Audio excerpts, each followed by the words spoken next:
In this video, I'm going to talk about the 5 truths about social media that product launchers from WarriorPlus, JVZoo, and ClickBank don't want you to know. So social publishing apps are a dime a dozen. Lately, if you've checked out my YouTube channel, you'll see that I've reviewed a few of these social media publishing apps, typically on WarriorPlus, and they all promise to give you social traffic on autopilot to different networks or multiple networks. So Clever does it's mainly around Facebook, and Buzz is around, it supports 8 or 9 different social media apps depending on what you read.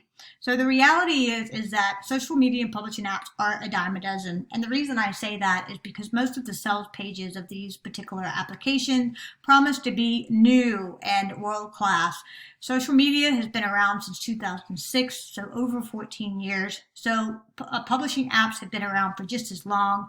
There is nothing new about any of these applications, even though they want you to think so. The more reputable social media and publishing apps that you should consider are going to be on the right here. That's going to be Hootsuite and Buffer. They will be around today, tomorrow, and in the future. These applications on the left are questionable. So let's talk about how social media works and why this is really important. So you have content that you share across these different networks. So I have 6 of the most popular ones listed here, but there are many more as we know, right? So you'll notice that Pinterest is not mentioned. And across the world, there are different networks that are more popular across different parts of the world. But these are just 6 of the most popular ones. So you can count 10, 11, maybe even more, and depending on what type of sort of you classify as networks. Tumblr is kind of questionable if it's a network, but it typically falls in this bucket. So you have these communities, these social network platforms. What makes these special is the people inside these platforms. It's not the platform itself, it's the communities of people that are in this. And the reason I bring this up is because just pushing content to these social network platforms doesn't mean anyone is going to see your content. The reality is you want your content seen by the people that are inside of these platforms, and just pushing out content to these platforms doesn't do that. You really need to be involved in these communities, and that's why it's called social networks, because it is a social environment where it supports interacting, engagement, and collaboration. Once you have the content, you can actually share it on the network. You can submit, basically send the traffic, those people to a blog page, and inside that blog page, you can have a potential email capture form where you can build your own community. So this is sort of one way of how it works. You have to be careful on social networks when you're promoting to just an affiliate offer. In some cases, Facebook will reject the post depending on what the affiliate offer is and what the page is. There are some sort of affiliate networks and affiliate programs that are not deemed classifiable by Facebook, and they just deem it as spam. So typically the best way to get around that is to post the content on a landing page or a website, not to a direct affiliate offer, and have your affiliate offers embedded in your content. So here we go with the 5 truths about social media that you need to know. So truth number 1, social media is not free. Social media costs a lot of your time. One organic post on Facebook, Instagram, or Twitter won't make a dent on your bank account, but it will consume a lot of time. And you add that over and over and over, you're going to spend more time than you may see results.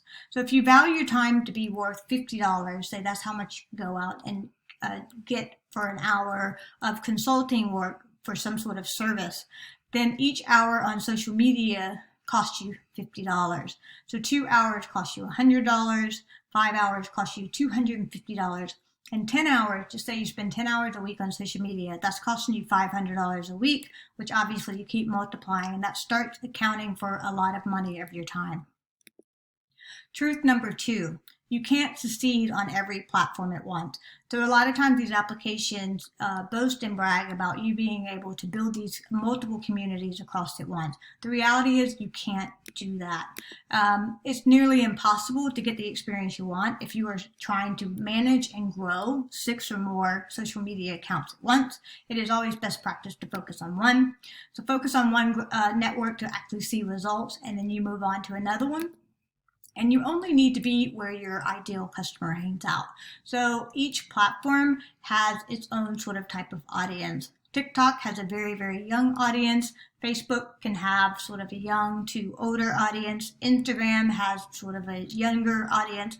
So with some minimal research, you can figure out what audience your network has and then figure out who your ideal customer is, and that's where you want to be. So you don't need to be across every social network. You need to be on the ones that matter. Truth number 3, social media is not a one-way broadcast. So you won't get high converting traffic if you just continuously brag about yourself and your business all the time.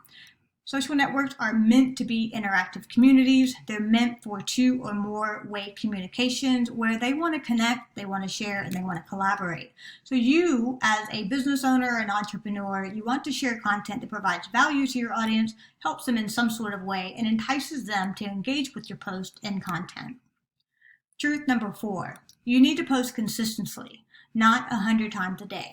So a lot of times when you read about how often you should post, and there are publishing guides and schedules that you can research, you can Google, and in some cases you'll see that Twitter, they say to post 3 to 5 times a day. Facebook, it might be 2 to 3 times a week. Those are meant to be guidelines, but the reality is if you are spending all of your time posting 3 to 5 times a day on social media, and then you add in 6 or more networks at once, you're going to be sacrificing that time for this social media from something else. And especially as a small business owner, you have limited time and you always have plenty to do, right?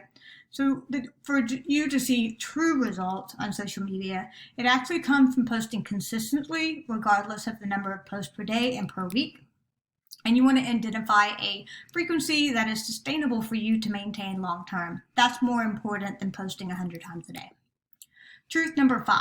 Social media is not great for finding new customers. So this is kind of a big one, right? And these applications like to promote that you can get all these new leads and new customers and new buyers from the social media platforms that it connects you with, typically sometimes billions at a time. Social content has very short lifespans, short user attention spans, and everyone's attention spans are shrinking, and then the saturation is high. So everyone is on social media, every business is on social media. You are not the only one business, so you are competing for space and attention and time. Social media is great for connecting with your existing customers, where you can focus on building relationships with your content with them. And the idea is to get your followers to share your content with others and recommend you to their personal network. That can actually result in new customers. So I hope that helps you out. Next time you read those sales pages with all those big promises, know these are the 5 truths they don't want you to know about social media. If this helps you out in any way, definitely click the link below. I'll show you some honest training with reputable tools that can actually help you make you money. And please don't forget to like, subscribe, and comment below. Show me some love. I'd love to hear from you. Thanks for watching.